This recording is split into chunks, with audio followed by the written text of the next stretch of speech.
ఏడడుగులు వేసి తనను నమ్మి వచ్చిన భార్యను కంటికి రెప్పలా కాపాడాల్సిన భర్త సుత్తితో కొట్టి కత్తితో పొడిచి అతి కిరాతకంగా చంపేశాడు. ఈ దారుణ ఘటన హైదరాబాద్ బాచ్పల్లి పోలీస్ స్టేషన్ పరిధిలోని సాయి అనురాగ్ కాలనీలో జరిగింది. మధులత తలపై సుత్తితో కొట్టి కత్తితో మెడపై పొడిచి చంపేశాడు. చనిపోయిందని నిర్ధారించుకున్న తర్వాత ముక్కలు ముక్కలుగా కోసేందుకు ప్రయత్నించాడు. ఆ తర్వాత ఇంట్లోని గ్యాస్ లీకేజ్ చేసి ప్రమాదం చిత్రీకరించే ప్రయత్నం చేశాడు. నిందితుడు నాగేంద్రను పోలీసులు అరెస్ట్ చేసి రిమాండ్కు పంపించారు. వరకట్నం కోసమే తమ కూతురిని వేధించేవాడని మృతురాలి తల్లిదండ్రులు ఆరోపిస్తున్నారు. డబ్బులు తీసుకురావాలంటూ తమ కూతురిని వేధించేవాడని చెప్పారు. ఇక ఇదే అంశానికి సంబంధించి మరింత సమాచారం మా ప్రతినిధి సాయి కిరణ్ అందిస్తారు. హైదరాబాద్ బాచ్పల్లిలో ఘోరం జరిగింది. కట్టుకున్న భార్యను కడతీర్చాడు ఒక కసాయి భర్త.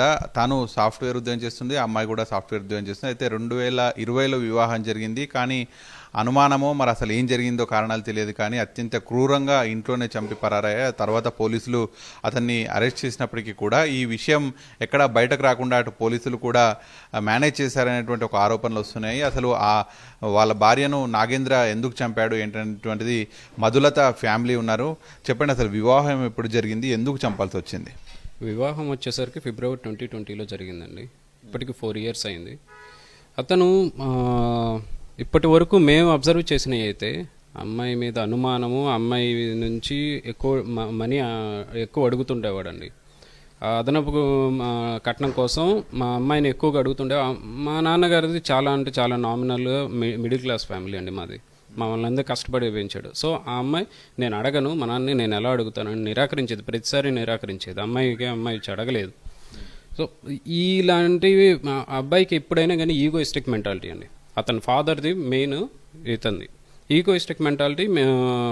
ఏదైనా వాళ్ళు చెప్తే చేయాలి, అడిగితే ఇవ్వాలి, లేకపోతే వాళ్ళు బిహేవియరే చేంజ్ అయిపోద్ది. పెళ్ళి 2020లో పెళ్ళయింది. పెళ్ళైన ఎన్ని రోజుల తర్వాత ఈ అదనపు కట్నం కోసం గొడవ స్టార్ట్ అయింది? 3 నెలల నుంచి అండి. 3 నెలల నుంచే స్టార్ట్ అయింది. అది ఎలా స్టార్ట్ అయింది? డైరెక్ట్గా స్టార్ట్ అవ్వలేదండి.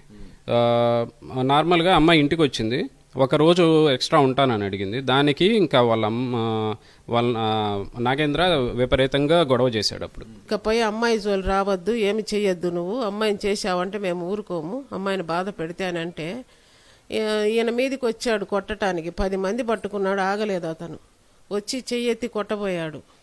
మా వాళ్ళకు, మా మరిదికి తగిలింది దెబ్బ. అమ్మాయికి ఉరిశిక్ష పడాలి. వాడికి చిన్న బాబు ఉన్నాడని కూడా చూడలేదు. తల్లి లేని పిల్లాడిని చేశాడు వాడు. తనకి తండ్రిగా తల్లిగా చూసుకోవాలా బాబు, నాని ప్రేమాభిమానాలు లేవు. మాతో బాగుండడం అతనికి ఇష్టం లేదు.